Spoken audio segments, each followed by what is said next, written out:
Okay, tunaendelea kujielimisha, tunaendelea kujifunza vitu kidogo.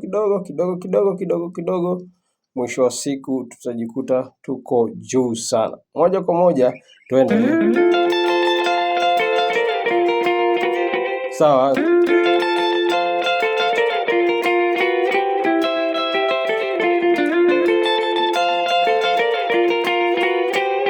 Sawa.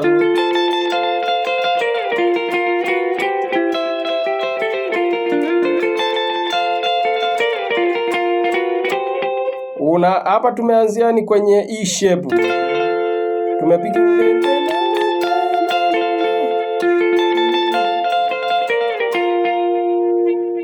sawa.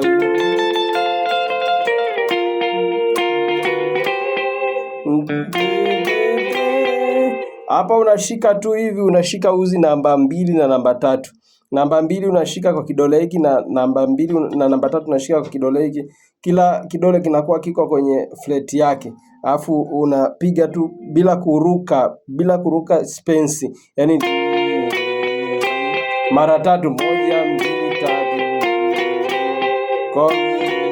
Kwa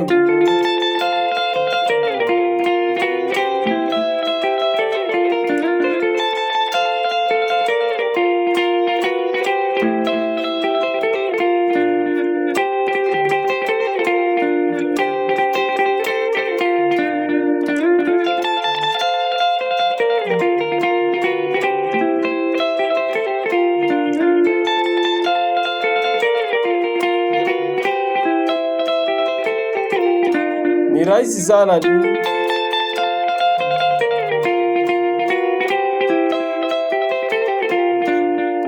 E shape. Alafu A shape. A shape. Unalaza tu hiki kidole, alafu unavuta kutoka hapa mpaka hapa, unavuta ti, unakuja unamalizia hapa namba 2 na namba 3. Kwa yaani ni simple sana, ni solo rahisi ambayo unaweza kufanya. Yaani hata kama ndo unaanza kujifunza leo, unaweza tu kufanya kabisa na mtu akakuelewa. Yaani cha muhimu tu ni kuelewa kwamba kuna E shape, kuna C shape, afu kuna A shape. Sawa, kuna E shape, kuna C shape, kuna A shape. Kwa hiyo sawa. Sasa hakikisha itakapotua uhakikisha umeshashika moja kwa moja hii octave.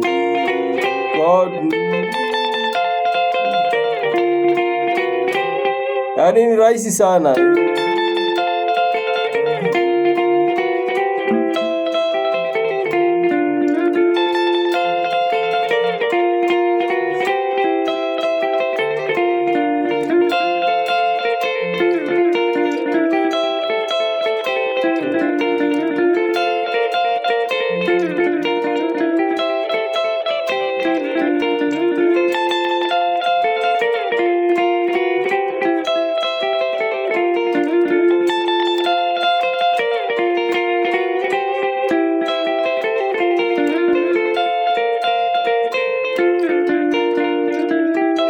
Yaani hapa ni E shape tu. alafu unakuja unasika C sharp ya kwanza na C sharp ya pili, unaanza tena C sharp, C sharp tena, unaanza tena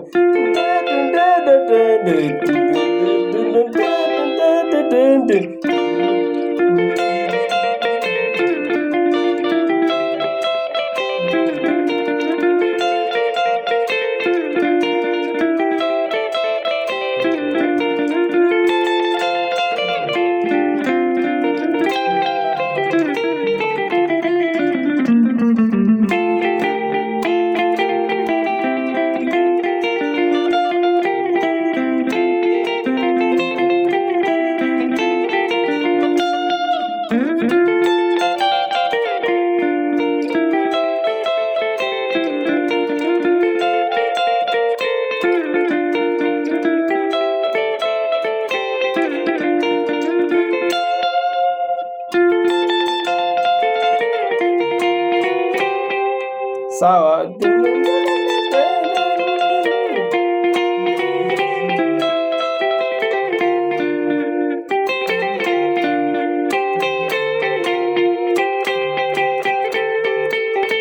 Uzi namba 3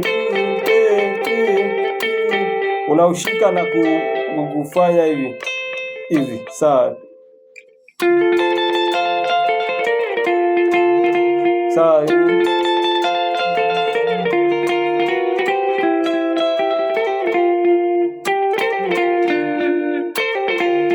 Sawa.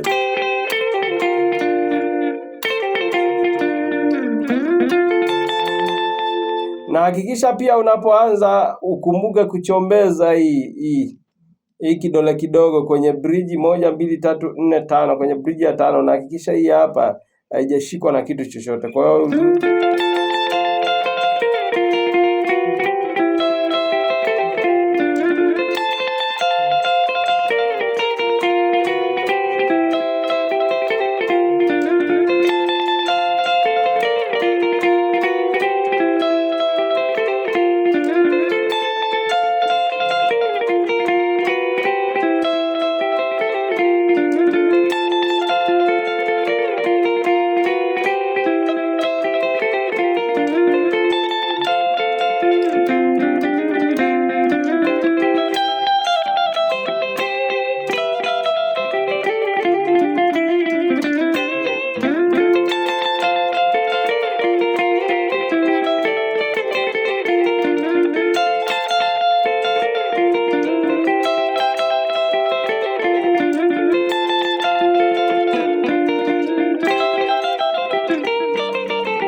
unavuta.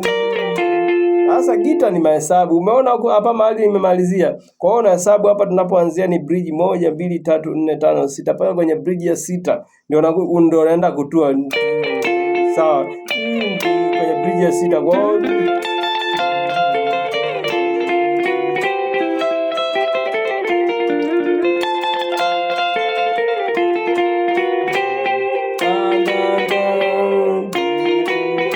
hapa ni vidole viwili tu ndio vinafanya kazi.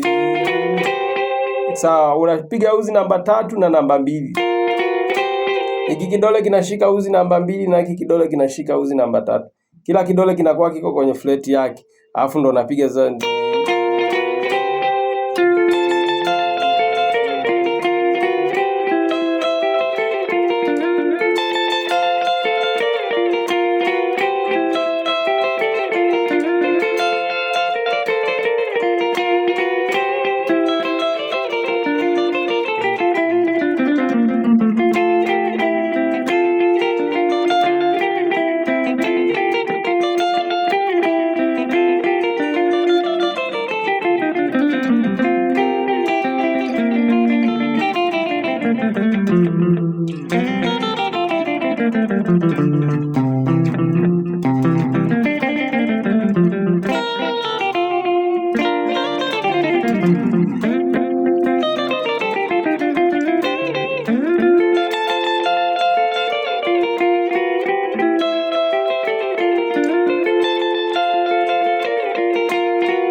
Sasa kitu ambacho kinamsaidiaga sana mtu aweze kwenda mbali kwenye ishu ya gita ni kusikiliza sana vitu vizuri vilivyopigwa vizuri, pamoja na kufanya copying sana.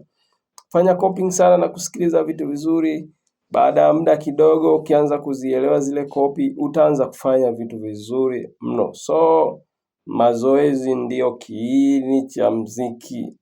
Mazoezi ndio siagi ya mziki. Yaani unapofanya sana mazoezi, baadaye unakuja kupata siagi ni nzuri, ambaye ukifanya kitu kitaeleweka kwa watu, utakielewa we mwenyewe.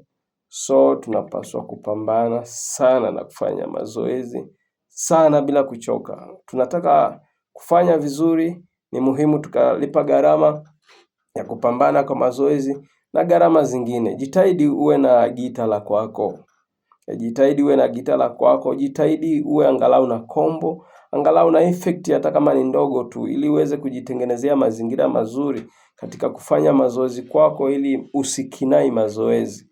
Unajua, unapokuwa na vyombo duni pia kunakuwa na ugumu sana kufanya mazoezi. Kwa hiyo jitahidi kupata vitu vizuri, fanya zoezi, kimbizana, Mungu atakubariki sana. So ubarikiwe na Mungu, tuko pamoja.